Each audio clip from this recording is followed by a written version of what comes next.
On les a longtemps accusés de copier plutôt que d'innover, mais la réputation des entreprises asiatiques est en train de changer.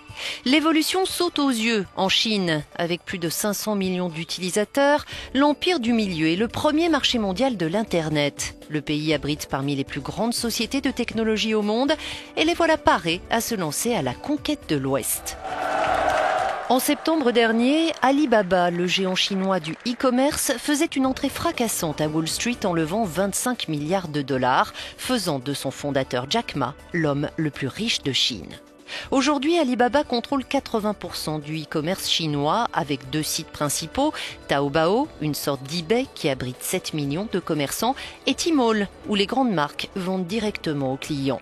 Les ventes d'Alibaba à l'étranger ne représentent pour l'instant qu'un dixième de son chiffre d'affaires. Pour conquérir le monde, il va devoir investir massivement. Ensuite, pour garder sa couronne en Chine, Alibaba doit vite s'adapter à l'Internet mobile où ses rivaux Tencent et JD.com ont une longueur d'avance. Enfin, développer sa filiale de paiement électronique Alipay s'annonce compliqué avec l'arrivée sur le marché d'Apple Pay, le système d'Apple. Autre fleuron chinois, Xiaomi. Au 3e trimestre 2014, cette entreprise de Pékin est devenue le 3e fabricant de smartphones au monde, derrière Samsung et Apple. Impressionnant pour une société créée en 2010. Inconnu hors de Chine, Xiaomi vend ses téléphones Android bon marché en ligne. Son modèle emblématique s'affiche à 250 €, une affaire comparée aux 680 € de l'iPhone 6.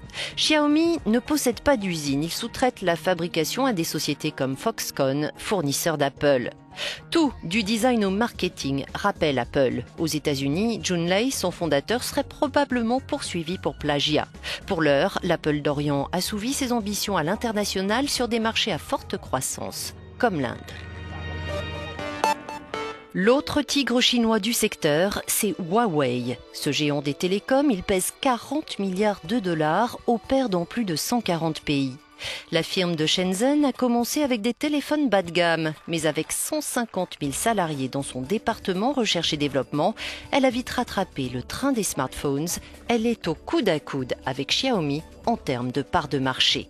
Mais les smartphones ne sont que le sommet de l'iceberg. En 2012, Huawei a ravi à Ericsson la place de numéro 1 mondial de l'équipement de réseau. Avec 13,7% de son chiffre d'affaires investi chaque année dans la recherche, Huawei est tenu par les experts comme l'entreprise qui dessinera le futur. Le géant a déjà dépensé des millions de dollars sur les technologies 5G. Parmi tous ces conquérants chinois silencieux, un seul est parvenu à se faire un nom à ce stade, en Occident, Lenovo. Cette entreprise a sorti son premier ordinateur en 1988. À la fin des années 90, c'était le premier distributeur de PC de la région Asie-Pacifique. Mais c'est seulement en 2004, quand il a racheté la division PC d'IBM, qu'il s'est vraiment retrouvé sous les projecteurs. En 2013, Lenovo est devenu le premier fabricant de PC au monde. L'entreprise de Pékin s'intéresse à présent aux smartphones. Elle a récemment racheté Motorola à Google pour 2,9 milliards de dollars.